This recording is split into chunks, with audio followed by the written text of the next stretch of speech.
back to the Moment 12 Experience radio show. Our second guest is here. She is an extraordinary woman.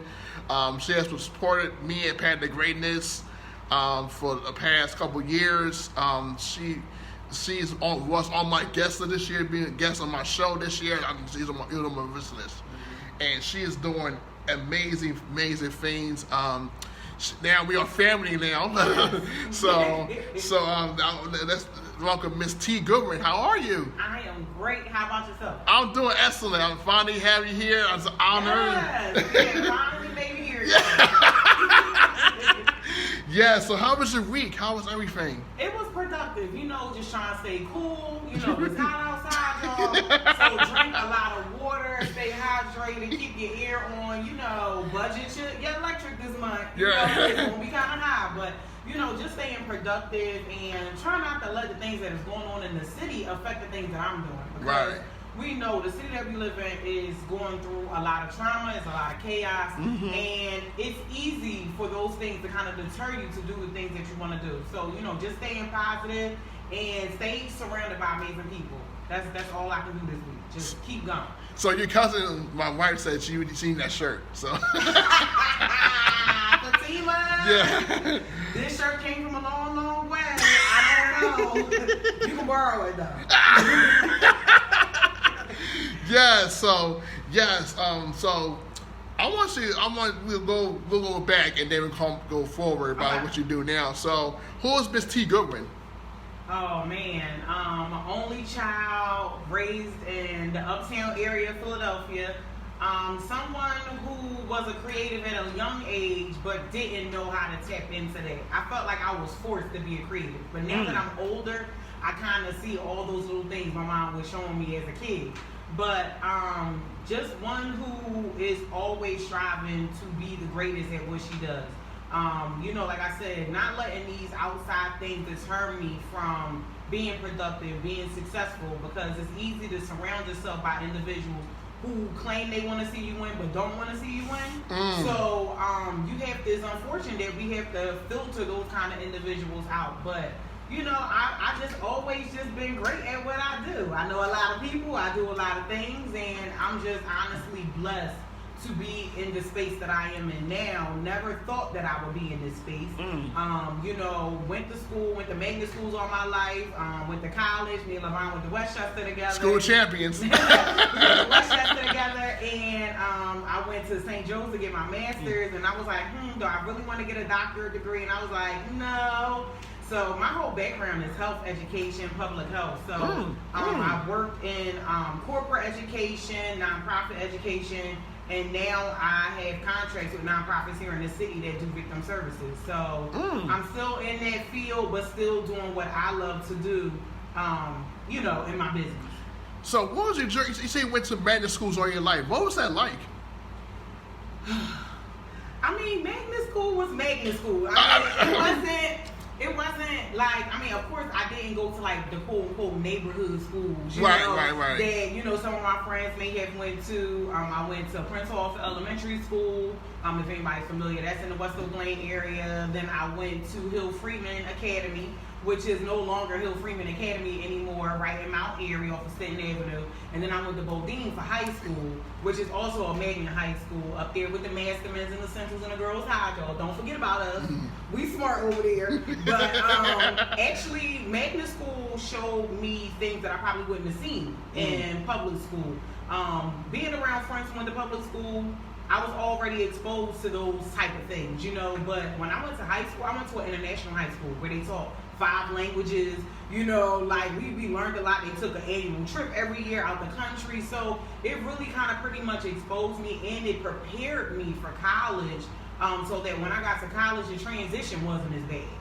We have some schools that's not college preparatory. So when they get into college, they like, what do I do? You ain't got mommy waking you up every morning. You don't have those things anymore. So that kind of pretty much prepared me. So magnet school did have its plus.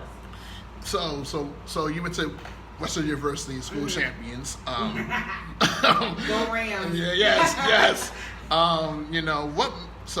What made you decide to go there? Okay, so Fatima's really, I don't even know if she knows this backstory. So when it was time for me to go to college, they don't do that high school college procedure like they used to back in the day. Back when I was in school, we had our counselor who said, you apply for 5 schools. So she said you apply for 5 schools. 2 that you can definitely get into. Mm-hmm. 2 more that you probably, you might have to go through a summer program, and then 1 that you probably won't get into, but you want to apply to it anyway, right? So I got into basically almost all the schools I wanted to go to: Kutztown, Dell State, Clark, Millersville, Temple University, and that was a given because my mom works for Temple University. So right. I was able to go to school for free there. And a lot of people were like, well, why didn't you go to Temple? Because it was too local for me. I really didn't want to go. But then Westchester came up, and Westchester was like, it was affordable. They had the major that I wanted to take up. And then they was like, but this is the catch. You got to go through the summer program.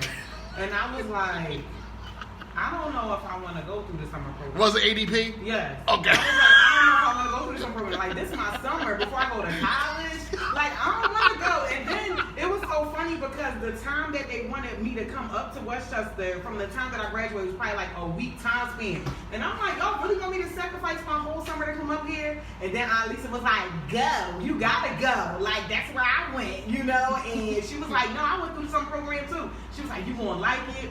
And I was like, all right, I guess. And now, listen, I will not regret a day that I had went up to Westchester during the summer program, met some amazing people, not the ones that were just coming in as freshmen, but I was able to network with seniors and juniors that was up there taking summer classes, or those who just didn't want to go home and they lived up there.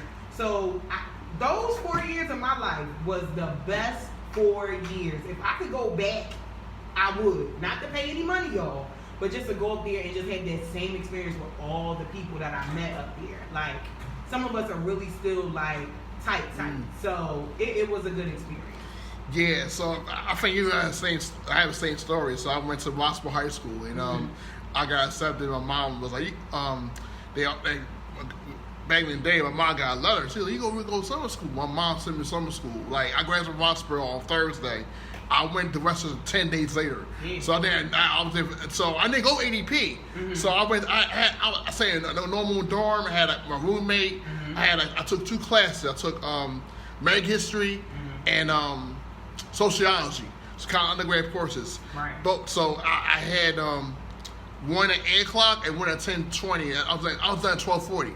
But the first class I had, his name is Professor Timms. I don't know if you know her or not, but Social History Department. She was Mississippi. She has accent.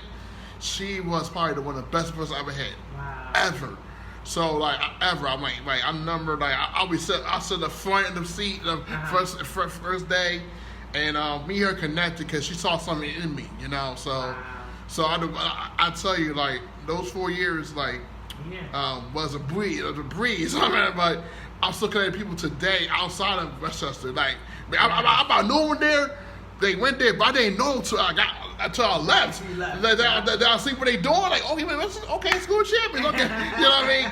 Because I say champions because not because of sports, but in terms of what people are doing for the community. Right. What are they? Some of the husbands, entrepreneurs, devoted fathers, and leaders. Right. I say that because of the people that turned out. People are activists, and people are giving back to the community. That's why I say champions, because of the people that came out from that place. Yeah. Where we were 18, 19 years old. Now I'm like, wow, like that. It helped a lot. You know what I mean? It really was essential to what we were doing. So. Yeah. So you did public health administration, you did government services. I don't know how long you did that for.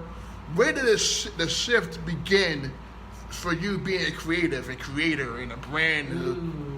The shift professionally actually happened literally like right after I came out of college. Of course, I was one of those typical students, got loans, can't get no job, not have no experience, all that kind of stuff. But I was able to work with a few people, just like volunteering my time.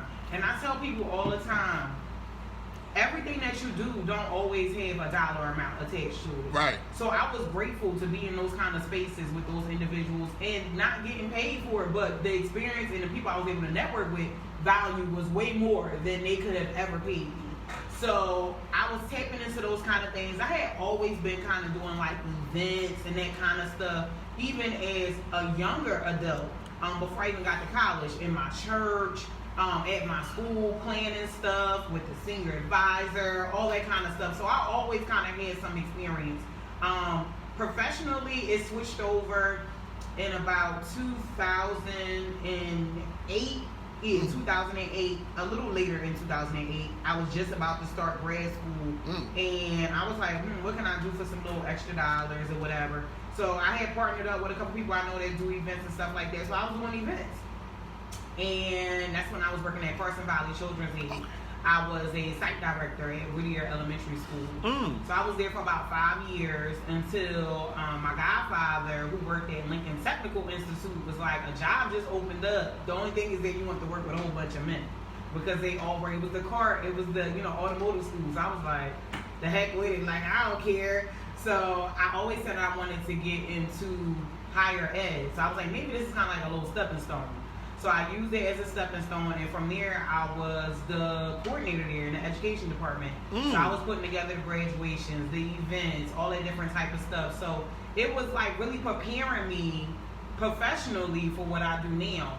So when I decided to leave my corporate job, I was like, I can't do it anymore. And it wasn't me just being like, oh, I just want to stay home all day. No, this was something I said, this is going to be a life shifter. So the aha moment was basically a day I sacrificed not going to work, and I had a groom. I was just telling my aunt about this groom. He was Nigerian. He lived in Princeton, New Jersey, and he was a doctor. And he was planning a wedding. So his wife was still in Africa. She was younger, and then she came over to America. She said she wanted to have an American wedding. So I went to the site location, which was a hotel. So went to the site location. We had our conversation. We mapped everything out, and he wrote me a check. And the check was more than what I got paid for 2 weeks worth of pay. So I'm like, oh, you want to pay me the whole thing now? Like, I'm thinking you just going, oh, you can just pay this little deposit. No, he wrote me the entire check, and all I had to do was sacrifice an hour and a half of my time. Wow. And I was like, yeah, it's time to have some discussions with a couple people. At that time, I talked to those specific people, talked to my uncle, talked to my aunt, like, listen, y'all, I'm about to take this leap of faith. I just need to know, are y'all leave my job December 31st? Oh, wow, right in the new year, right? Yep. Y'all wasn't going into the new year with me. No, we're not doing that. We're not doing that. I still went back occasionally for like 2 or 3 months just to train, the person. Right. Gotcha. But other than that, I submitted in my 30-day notice, December 1st. And I cried. And the reason why I cried was, it wasn't that I didn't like my job. My job just wasn't for me. Like, that time for me at that job had now came to an end. It was time for me to transition into something else, which I appreciate all of them. I still talk to them. I see them all. I'm actually going up there on Monday to go see them and, just bust it up with them for a little bit. But I appreciate my time at Lincoln Tech. But then I had to prepare myself for the time where I wasn't going to be working those set hours anymore. The time that I wasn't going to be getting that check every 2 weeks. The time that, I had to prepare myself for this entrepreneurship life, y'all. Like, it's hard. It's hard. Anybody ever tell you that it's easy, they lying to you. It is so hard being an entrepreneur. But that's when I had to be creative in that point now. Like, I had to figure out ways I was going to get my clients. How will I be able to produce these events that they wanted to have and all this good stuff. So before we even get all the way into what I'm doing now, that's how, basically the creativity really, really like pumped it up like 100% at that time. Wow, that took one check to change your thoughts and think about it. They're like, okay, I got now. This is what I'm called to do now. I'm actually this now. Like you said, you had to. So when you got that check, was that within that month after you submitted your thing, or that was before that? No, that was before that. Oh, okay. I literally sat and thought about that for maybe about 2 or 3 months, and I knew I had to get like some finances together. Like, okay, this is going to last me this amount of time. I'm a planner, so I had to put those logistics and those things in order before I took the leap of faith. Now, granted, I do know people who just leave, like, I ain't coming back tomorrow. Like, you know what I mean? Like, I know people who've done that. And granted, whether they had funds saved up or they didn't have any at all, that was just, that was the way they wanted to go. But I wanted to get some things in order, make sure that I would be able to, take care of myself. in this downtime, whether I'm working or not. Wow. You took a big leap of faith. Now look at that where you're at now. Right. Everywhere. Like, I just think about, like, what if I didn't do it? You know? Yeah, think about it. Right. 4 years later, you'd be like... I'd probably be miserable, stressed out. Like, no. Yeah. Corporate life is different. For those who work in corporate, y'all know. Corporate life is really different. Yeah. So now, I think fast forward now, you had done a lot before. I don't know how long you've been doing this part. Mm-hmm. I know you did podcasts for people that lost their moms. Mm-hmm. I think you also host a podcast as well, like all those creatives out there. And then, then now you started. You're the creator, founder of the Divine Connections Agency. So what's that? Can you tell more people about that? So that went through a shift. So when I first decided I wanted to do event planning professionally, that was events to the T with a number. Yes, I remember that. Yes. And during that time, I was trying to basically find myself as an individual. What am I good at? What is my specialties? Do I have a niche? All that good stuff. Then that kind of went into like an empowerment stage. I don't even know how they even got there. So then I started doing I Am Posh, which is Lord.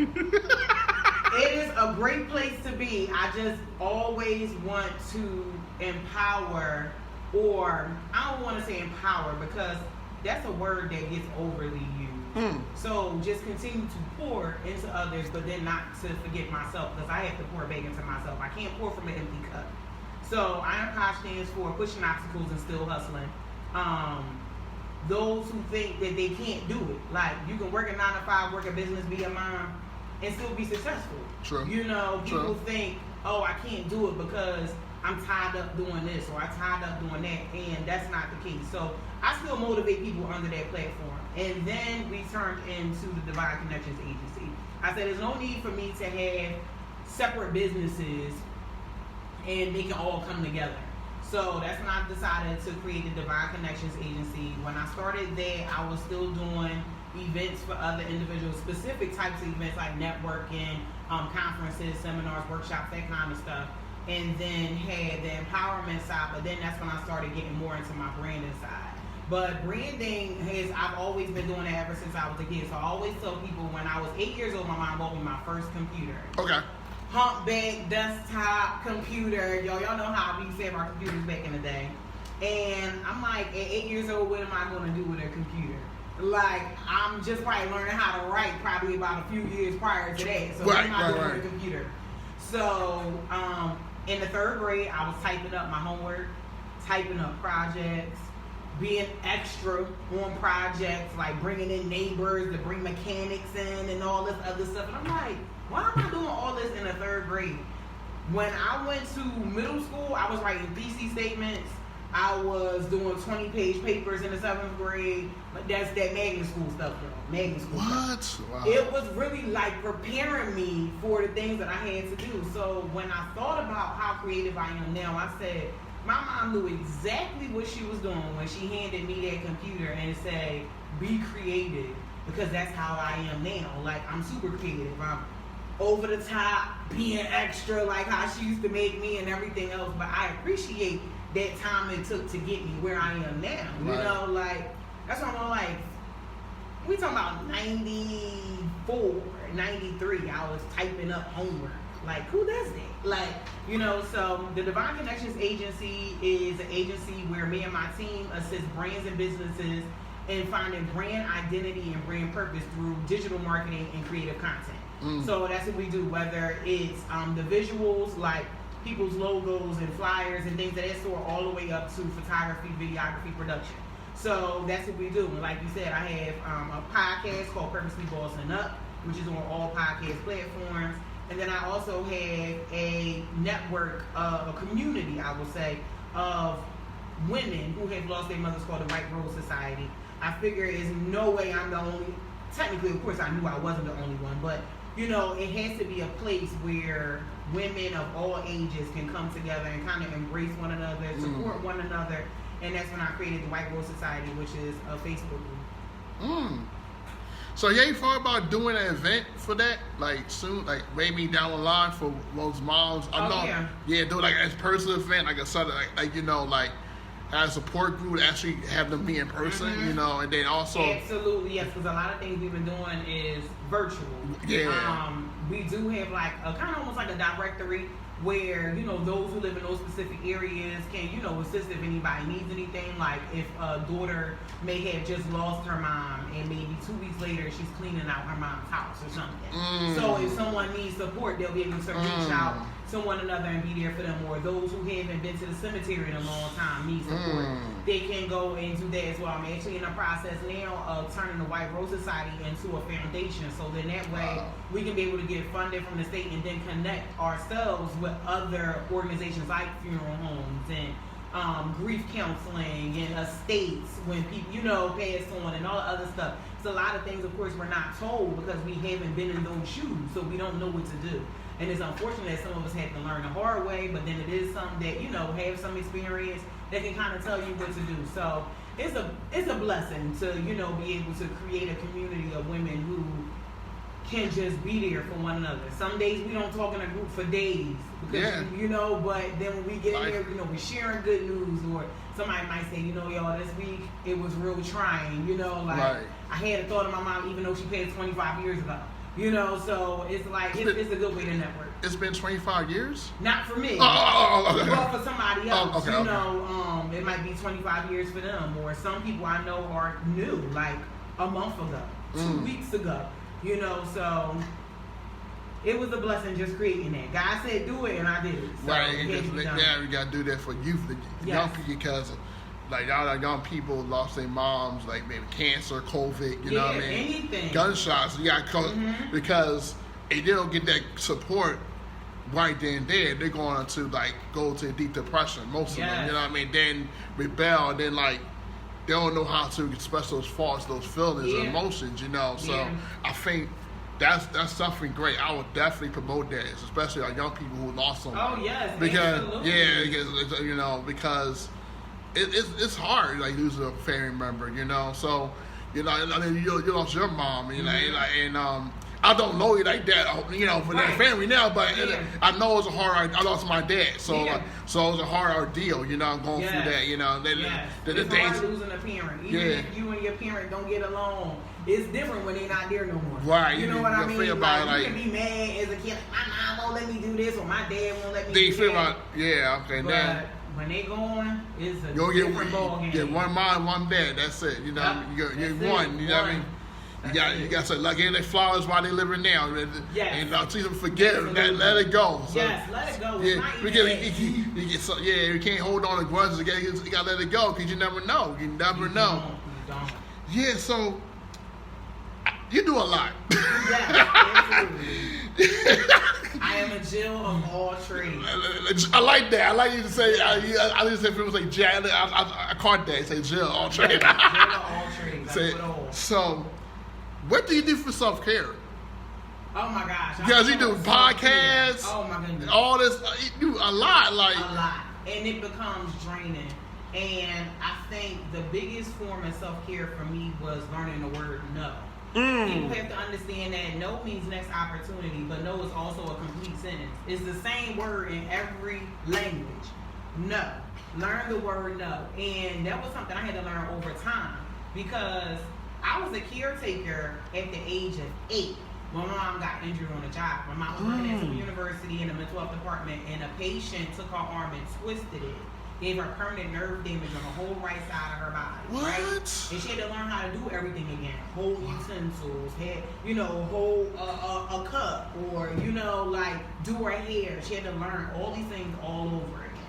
And I was a caretaker for a long time. So as time progressed, she started having visual impairments. I always tell people, this is why I'm so big about my eyes. Like, listen, if I need glasses to see, I'm going to wear them every day. I'm not walking around here without no glasses on because I know I can't see. So I know how important vision is. Like, my mom has had everything from cataracts all the way to cornea transplants.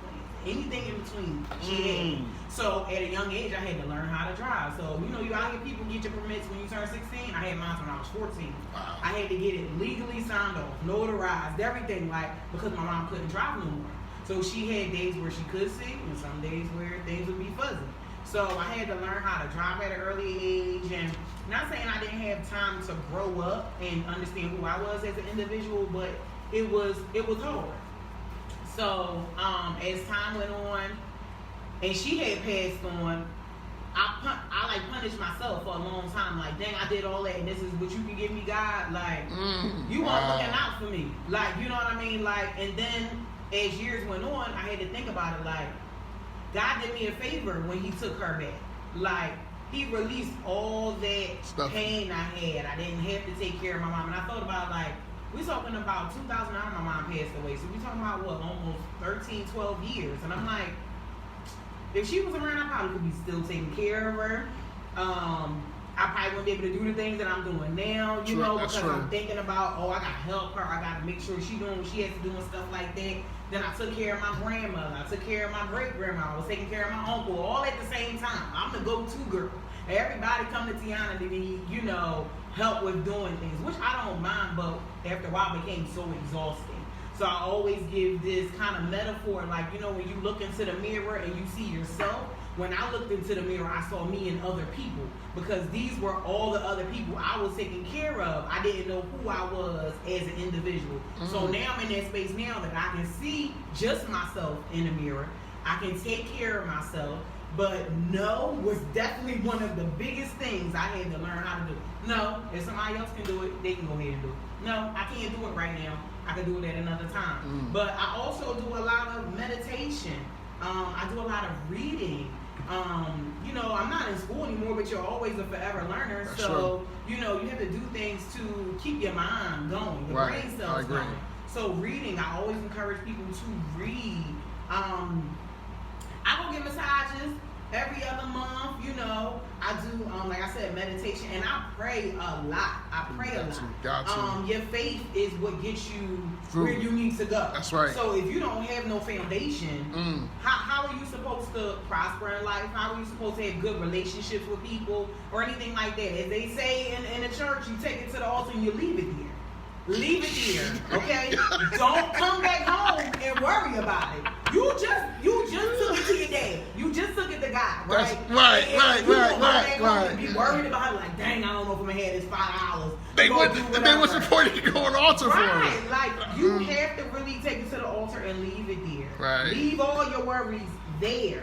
You know, and if you stay prayed up and, like I said, surround yourself by positive people, you will always be in a good space. Your mental sanity is the most important thing that you have and the thing that you should mostly cherish. Like, don't put yourself in situations where you already know what the outcome is going to be. Like, if you know you're going to go out with your friends and you know they're going to get drunk and you got to be the designated driver, why? And you don't want to be the designated driver, why you want to go? You know, if you already know the outcomes of some situations, don't put yourself in them. Don't put yourself. And sometimes they gotta learn how to say no, man. And people can say, why? Like, why you don't want to go? Like, I said no. Why you don't want to do what we want to do? Right now, I don't feel like being in that space. Right. And it's okay. Put yourself in those places. I'm into chakras. I meditate over stones. I do all that kind of stuff. Like, and it's going to be different for everybody. Some people just sleep. That's their form of self-care. I talk about self-care all the time on my podcast, and every individual I speak to have different ways that they do things. Some people work out. Some people, you know, go get their hair and their nails done. Yeah. I'm all good with what my physical look like, but what does my inside look like? You know, good self-care for me is going to see my therapist and talking about things. I have to make sure that I'm able to stay up on myself, because I'm continuously pouring into individuals every single day. Kind of like me too, man. Boy, and everyone's, man. I don't take time to care myself. You know. Yeah. You know, that's why it's very important that we on the same page with mental health and self-care. So, what's next for you? What's next? Oh my goodness, I have so much stuff coming up, yo. Some stuff I can talk about, some stuff I can talk about. But I'm doing a couple events. Okay. Coming up. So I have the tickets will be available tomorrow. We're doing content and convos. I'm doing it in a collaboration with another individual, and we're probably going to do like a multi-city tour. So we're going to be talking about how you can build that amazing content that attracts and get you those clients that you want. So, and I feel like a lot of people, you know, it's the hardest thing in business. You don't know who your real target audience is, but they don't know that based off of the content that you put out is the client that you get. So we're going to have those kind of things. That's going to be on August the 28th. Then on October the 7th, I will be doing my creatives dinner. So last year I did it, yes, during the pandemic. And I did it in Baltimore, and that was amazing. We did it at an art gallery owned by 2 Black amazing women. And now we're going to have the creative dinner is going to have a spin on it this year on October the 7th, and it's going to be in the Neshaminy Mall. So y'all got it exclusive right here. Y'all already know what the location is going to be. It's going to be in the Neshaminy Mall in PA. I have a couple other things coming down the pike. I'm almost finished my book, which should be launching. This will be my second book launching at the end of August. Wait, you got a first? Yeah, second book? Yes, this is my second book. My first book is my Purposely Bossing Up book, 10 Ways to Learn How to Boss Up, which is available on Amazon and Barnes & Nobles, or you can just hit me up and you can get a copy. And then we have my second book that should be finished. It was definitely a trying book to write. It took me through a lot of obstacles. It took me back, which brought back reoccurring trauma. I had to acknowledge those triggers in writing this book. But yeah, so it's called God Did Me a Favor When He Took Her Back. So the book is not about just my mom passing, but is a book about coping with grief. Coping with life after death. And what it is that each chapter is dedicated to something that I've lost. And people don't understand that loss doesn't always have to be an individual. It can be a thing. So I talk about the loss of my mom, the loss of my grandmother, the loss of my grandfather, the loss of my father, the loss of my first pet, the loss of my first car. I talk about COVID. I talk about a lot of things in this book that makes me grieve. You know, and it was traumatizing. So I talk about those things and I give tips and all that good stuff. So yeah, it should be premiering itself at the end of August. So I'm super excited about that. But people, follow me. Was that a question too? Because I can put that in there. Go ahead. Follow me on social media. That's question. At the Tijania Experience, and it's TIJANIA Experience on Instagram. I'm the only one, so you'll be able to find me very quickly. And then follow my podcast, Purposely Bossing Up, and that's BOSSIN, not with a G on the end. That's on all podcast platforms, and the season will be season 4 will be coming up in November. Oh, November, okay. Yes, in November. So I'm super excited about that. So yes, that's me, all in a nutshell. Wow, Tijania Goodwin. Yes. If I say say a name on that tough shit. People have a hard time saying my name, trying to figure out the JJ people love and stuff. But it's all good, y'all. Y'all can just call me T, and I answer that. Because the time that I had shifted and changed my name on Instagram and on Facebook, people was like, "Who is Tijania?" Like, because they know me for T for so long. They're like, "Who is Tijania?" Like, people I know, of course, personally would know, but other people ain't had no clue. So for one, I didn't know you had a first book out. So so now I gotta get you on the cafe. I gotta get you on. Yeah, that's the first. That was the first one. Yeah. So my next one is September. So after the 30th one, the 5th anniversary. Okay, yeah. So I would love you to come by talk about your book, because that would be, and then we can do something with that second book, because I think that's gonna be. October, I think October is Mental Health Awareness Month. Yes, it is. I would definitely love to talk outside. We could do a one-on-one, make that event, and women for both of us, like exclusive.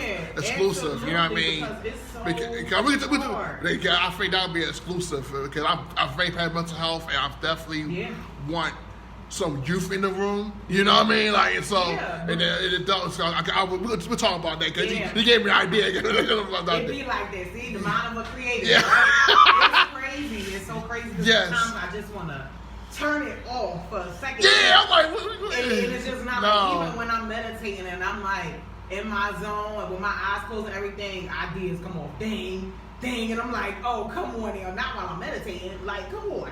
So yeah, we definitely have to connect. You know what's crazy? This came really in my head right now. Since you do so much creatively, I don't know, I might envision this. Since you said you worked at Lincoln Tech before in schools, I thought about you doing a creative academy for youth. That sounds interesting. It's so crazy because I birthed another platform during COVID called the Creative Collaboration. And what it was, and I'm bringing that back, so the creative competitions are going to be coming back. So stay tuned for that. But it was a space where us as creatives can come together despite COVID and still create. That was the reason why I created the Creatives Dinner, because we were in a space where we weren't doing what we were used to doing because COVID forced us to be in the house. And then we had to think about other stuff, but even then, we weren't showing up as ourselves 100%. True. So I said, well, let me create this Creative Dinner to bring those creatives together so we can sit and talk about things that are not creative. Like, we can talk about those hard times we was having during COVID, or, you know what I mean, things that happened to us during COVID, and all the other stuff, and that was just so important. So I said, okay, I guess I'll bring it to Philly. So that's when I said, all right, I'll do it in Philly, so that's going to be October 7th. Okay, all right, so, yeah.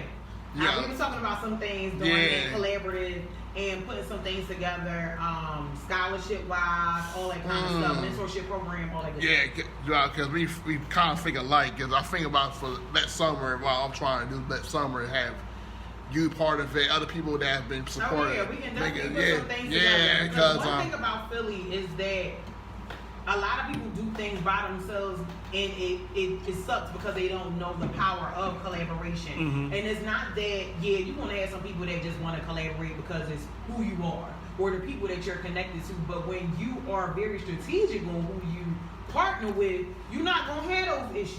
You know what I mean? Philly is a city that is full of cliques.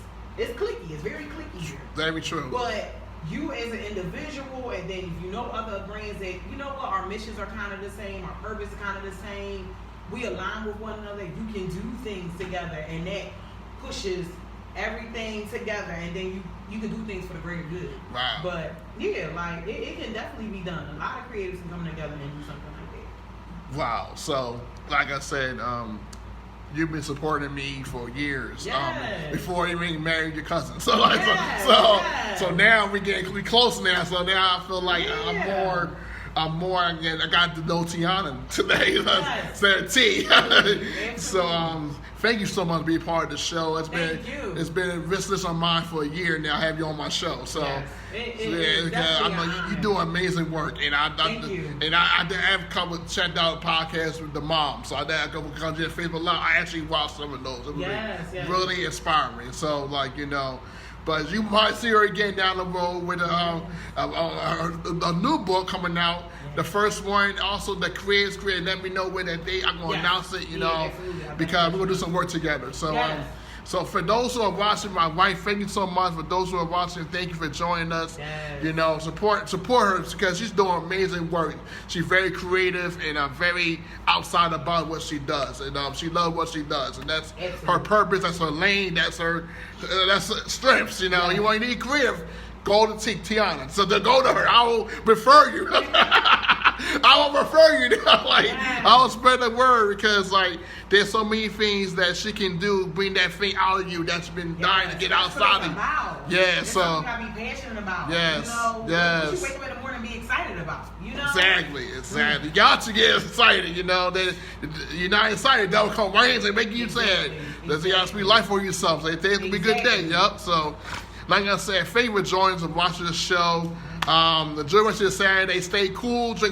Hydrate. Please hydrate. You know what I mean? Relax. Watch Game 5 tonight in the finals. So then we go from there. Just pray. Meditate the word. Meditate on the word. Like Danielle's the first guest. Read your word. Apply it to your life. So thank you so much for y'all watching. Enjoy the rest of Saturday. Be safe and be humble. Be great.